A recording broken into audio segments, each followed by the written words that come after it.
जो दरख्त का उसके अंदर एक अजीब सी चीज़ देखी। उसने जिस वक्त उसको देखा कि अंदर तस्वीर बनी हुई बिल्कुल, और उसमें से करी बड़ी बदबू सी आ रही, तो उसने देखा सुइयाँ चुभ हुई हैं। कहने लगी, बेटे ये नौजवान मेरा खूबसूरत बेटा 25 साल का था, न जाने इसको क्या हुआ। पहले बहकी बहकी बातें शुरू कर दी, फिर इसने मारना शुरू कर दिया, और फिर आहिस्ता आहिस्ता पहले नीम पागल हुआ, फिर मुकम्मल तौर पर पागल हो गया। अस्सलामु अलैकुम वरहमतुल्लाहि वबरकातुहू। बिस्मिल्लाह वस्सलातु वस्सलामु अला रसूलिल्लाह। मौजूद नाज़रीन इकराम, इस किस्से के रावी हमारे दोस्त अबू अब्दुल अज़ीज़ अब्दुल्ला अल-मुख़ैलद हैं, और मैंने आपको बताया था कि ये बहुत अजीम शख्सियत हैं, बनु हवाज़न से इनका ताल्लुक़ है, और बहुत ही खूबसूरत अंदाज़ में ये वाक़यात बयान करते हैं। ये कहते हैं कि मुझे अलजायर से एक शख्स ने टेलीफोन पे ये किस्सा बयान किया। एक लकड़ियाँ बेचने वाला, लक्कड़हारा जिसको हम बोलते हैं अपनी ज़बान के अंदर, वो कहता है कि अलजायर की जो सरहद है, जो कि मगरब के साथ, मराकश के साथ मिलती है, वहाँ पर एक जंगल था। वो कहता है, मैं चूँकि लकड़ियाँ बेचता हूँ तो मैंने खच्चर रखा हुआ है, तो मैं जंगल के अंदर चला जाता हूँ, वहाँ पे फ्री में ज़ाहिर बात है लकड़ियाँ मिल जाती हैं, और ख़ास तौर पर लकड़ियाँ ऐसी होती हैं जो कि बिल्कुल दरख्त गिर चुके होते हैं, थोड़ी सी मेहनत करनी पड़ती है। कहता है, एक दिन ऐसा हुआ कि मैंने अपने खच्चर को साथ लिया और मैं जंगल के अंदर चला गया। कहता है, पता नहीं कौन ताकत थी, कुव्वत थी जो मुझको आगे आगे ले जा रही थी। हालांकि मुझको कई वहाँ पर लकड़ियाँ नज़र आईं जो ज़मीन पे गिरी हुई थी, वो खुश्क हो चुकी थी, मैं उनको उठा सकता था, लेकिन कहता है मैं अंदर चलता गया। एक जगह जाके एक मैंने दरख्त को देखा जो कि टूटा हुआ था। कहता है कि मैंने जल्दी से जाके उसको अपने खच्चर को लादना शुरू कर दिया। अच्छा, वो कहता है कि मैंने देखा कि थोड़ी सी वो झुकी हुई है, तो मेरे पास वो चूँकि कुल्हाड़ा था, मैंने उसके साथ उसको, कहते हैं कि मैंने जो दरख्त का उसके अंदर एक अजीब सी चीज़ देखी, एक कीस देखा जिसको हम कहते हैं, हाँ जी, एक थैला देखा, लिफाफा सा। कहते हैं मुझे बड़ा ताज्जुब हुआ। मैंने उसको उठा के देखा तो उसमें से बड़ी करीह किस्म की बदबू आ रही थी, और उसके ऊपर एक नौजवान की तस्वीर बनी हुई थी। तस्वीर बड़ी वाज़ेह थी। कहता है मैंने देखा उसके ऊपर सुइयाँ चुभी हुई थी, किसी ने उसके ऊपर सुइयाँ चुभी हुई थी। कहता जल्दी जल्दी मैंने लकड़ियाँ अपनी खच्चर के ऊपर ला दी, और वो जो कीस था उसको मैंने एक और कीस के अंदर लपेटा और उसको भी साथ रखा, और मैं अपने गांव वापस आ गया। कहता मैंने आके हस्बे मामूल अपनी लकड़ियों को बेचा, और इतनी देर में शाम हो गई। हमारे बस्ती के अंदर एक आलिम दीन, नेक आदमी, मुखलस आदमी, अल्लाह से डरने वाला, उसके पास मैं चला गया। मैंने जाके कहा, शेख ऐसे ऐसे मैं वो जंगल के अंदर गया था और मैंने इसको देखा, तो ये देखिए ये क्या है। उसने जिस वक्त उसको देखा कि अंदर तस्वीर बनी हुई बिल्कुल, और उसमें से करी बड़ी बदबू सी आ रही, तो उसने देखा सुइयाँ चुभ हुई हैं। उन्हें देखते ही मैंने कहा कि भाई ये तो जादू है, ये तो सहर है। और फिर उसके साथ क्या किया, उसने वो निकालनी शुरू कर दी।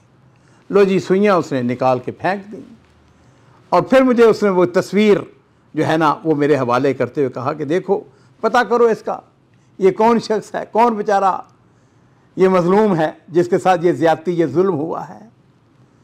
कहता कि वो जो बाकी जो चीज़ें थी, वो तावीज़ वगैरह अंदर या पता नहीं क्या अंदर, अल्लाह माफ़ करे, वो चीज़ें डालते हैं ये जादू करने वाले बदबख्त, तो उसने उनको फेंक दिया। बहरहाल वो कहता है मैं चला गया। कहता है मैंने अगले दिन अपने वो बस्ती के अंदर पता कराया कि हम तो नहीं जानते इसको। कहता है मैं एक और बस्ती में गया जो करीबी बस्ती थी, वहाँ पर भी तलाश नहीं कर सका। उन्होंने कहा नहीं, हम तो इस नौजवान को नहीं जानते, तस्वीर बड़ी वाज़ेह थी। कहता है करते करते 1 महीना गुजर गया, तो मैं चूँकि एक किस्म का खाना बदोश ही था, मैं एक फासले पर एक छोटी सी बस्ती और थी, वहाँ पे चला गया। नाज़रीन इकराम, किस्सा मुख्तसर, वो कहता है कि मैं तलाश करते करते एक शख्स के पास पहुँचा। मैंने कहा इस नौजवान को जानते हो? उसने देखते कहा हाँ हाँ बिल्कुल, ये हमारे गांव का है, इसकी वालदा जो है वो पहाड़ी के ऊपर उसने घर बनाया हुआ है, वहाँ पे रहती है। लो जी, उसने नाम बताया, ये फलां बिन फलां है। कहता है मैं पहाड़ी के ऊपर चढ़ गया, जाके दरवाज़ा नॉक किया। एक बूढ़ी औरत, उसने दरवाज़ा खोला। मैंने कहा अम्मा इस नौजवान को जानती हो? उसने कहा बिल्कुल जानती हूँ, ये मेरा बेटा है। कहने लगी कि इसका कज़िया क्या है? कहता है कि मैंने उससे पूछा अम्मा तुम बताओ इसका कज़िया क्या है? कहने लगी बेटे ये नौजवान मेरा खूबसूरत बेटा 25 साल का था, न जाने इसको क्या हुआ। पहले बहकी बहकी बातें शुरू कर दी, फिर इसने मारना शुरू कर दिया, और फिर आहिस्ता आहिस्ता पहले नीम पागल हुआ, फिर मुकम्मल तौर पर पागल हो गया। 15 साल तक इसके ऊपर पागलपन किया। और हमने ये लोगों को मारता था, लोगों के साथ ज्यादती करता था, हाँ जी, लोगों के पीछे भागता था, लोग इससे डरते थे। कहने लगे ये घर के पीछे भाग, देख रहे हो छोटा सा बगीचा, हमने इसके साथ इसको दरख्त के साथ बांध देते थे इसको। और कहती है कि अब इसकी उम्र 40 साल हो चुकी थी, और मेरी कैफियत ये थी कि मैं अल्लाह से रो रो के दुआएं मांगती थी कि या अल्लाह ये बच्चा मेरा जो है ये अब 40 साल का हो चुका है, मैं इंतहाई बूढ़ी हो चुकी हूँ, मेरे मरने के बाद इसकी कौन हिफाजत करेगा, कौन इसको देखेगा। आज से कोई महीना 1.5 महीना पहले की बात है। अल्हम्दुलिल्लाह एक दिन मैं अपने घर में बैठी हुई थी तो बाग से इसकी आवाज़ आई। उसने कहा अम्मा किधर हो तुम, ये मुझको बांधा क्यों है तुमने? कहते मैं दौड़ के गई तो मैंने देखा कि मेरा बेटा सही सालम हालत में था। कहती है कि मैंने उसकी जाके रस्सियाँ खोली और उसको कपड़े दिए, वो वॉशरूम में गया, उसने जाके नहाया, अपने आप को साफ किया, कपड़े नहीं बदले। मैंने कहा बेटे इतनी मुद्दत से तुम इस हालत में थे कि तुम्हें कोई होश नहीं थी, तुम पागल हो चुके थे। वो लकड़हारा कहता है कि मैंने कहा अम्मा ये बताएं कि ये किस दिन की बात है, कोई अंदाज़ा है? और नाज़रीन किराम ये वही वक्त था, उसको अल्लाह ताला ने जो सेहत और तंदुरुस्ती दी थी, ये आलमोस्ट वही वक्त था जब उस आलम दीन ने वो सुइयाँ जो थी वो बाहर निकाली थी। गोया वो जादू था जो कि टूट चुका था। नाज़रीन किराम मैं कई दफ़ा सोचता हूँ आजकल तो हमारे पास बहुत लोग इस किस्म के केस लेके आते हैं, पूछते हैं मुझे साहब क्या करें, हमारी बेटी के ऊपर, हमारे बेटे के ऊपर, घर वालों के ऊपर तावीज़ किसी ने डाल दिए हैं, जादू कर दिया है। अजीज़ों इस बात को जान लीजिए, ये जादू, ये सहर, ये कुफ्र है। और मेरे माँ बाप कुर्बान हो, नबी करीम सल्लल्लाहु अलैहि वसल्लम ने इस सिलसिले में इंतहाई सख्त, हमारे यहाँ ज़रा सी बात है नजूमी के पास जाते हैं, नजूमी को जाकर पैसे देते हैं। हाँ जी, उसने जिन जो है ना, वो हमारी ज़बान के अंदर जिन कीले हुए हैं जी, जिन उसने उसके काबू में हैं, वो जिन्नों को हुक्म देता है, जिन उसके लिए काम करते हैं।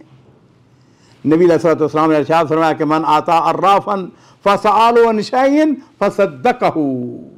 अगर कोई शख्स किसी नजूमे के पास जाता है, उससे कोई मसला, उससे कोई डिस्कस करता है, उसे कहता है कि मेरा फ़लाँ मसला है, फ़लाँ चीज़ है, और वो नजूमी उसको बताता है, अगर उसकी वो तस्दीक करता है कि ये जो बात है ये तो नजूमी ने बता दिया हमें, वो जी फ़लाँ हम पीर के पास गए थे, फ़लाँ शख्सियत के पास गए थे, उसने हमें ये बताया। नबी अलैहि सल्लम फरमाते हैं लम तक़बल लहू सलातुन 40 यौमन, 40 दिन तक उसकी नमाज कबूल नहीं होती है। और एक और हदीस के अंदर नबी अलैहि सल्लम ने फरमाया मन आता काहिनन औ अर्राफन, नजूमी के पास, अर्राफ वो जो बयान करते हैं कि जनाब अली फ़लाँ होने वाला है, मुस्तकबिल की खबरें, गैब की खबरें, माज़अल्लाह।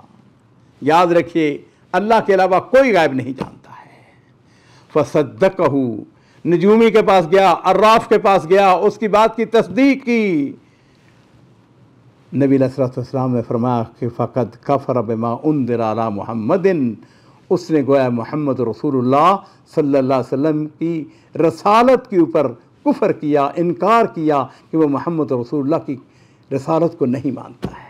मेरे अजीज़ों, वो लोग जो ये काम करते हैं, जो दूसरों के ऊपर तावीज़ करवाते हैं, नजूमियों के पास जाते हैं, जादू करते हैं, उनसे मैं कहूँगा अल्लाह से डर जाओ। और एक और बात, इस प्रोग्राम का आखिरी हिस्सा वो ये है, इस बात को जान लीजिए, वल्लाहि ला शैयन, ये जो जादू करने वाले हैं, ये जो अर्राफ हैं, ये जो नजूमी हैं, ये जो तावीज़ गंडे करने वाले हैं, अल्लाह की कसम इनकी कोई कीमत नहीं है। इसका तोड़ क्या है? इसका तोड़ आयतुल कुर्सी है, चारों कुल हैं, सूरत फातिहा है। ये जो विरद है ना सुबह और शाम की दुआएं, किताबों आम सी छोटी छोटी बड़ी सस्ती किताबें मिल जाती हैं, उन किताबों के अंदर औरात लिखे हुए हैं, सुबह शाम के विरद। मेरे अजीज़ों, इनको हमेशा पढ़ते रहें, नबी अलैहिस्सलाम की तालीमात के ऊपर अमल करें। मैं हल्फन ये बात कहता हूँ, इनकी कोई हैसियत नहीं। और आखिरी बात ये अर्ज़ करूँगा, सूरह बकरा बड़ी कुव्वत, बड़ी ताकत। जिस घर में सूरह बकरा पढ़ी जाती है, उस घर में शैतान अपने डेरे नहीं डालता है, उनको कोई नुकसान नहीं पहुँचा सकता है।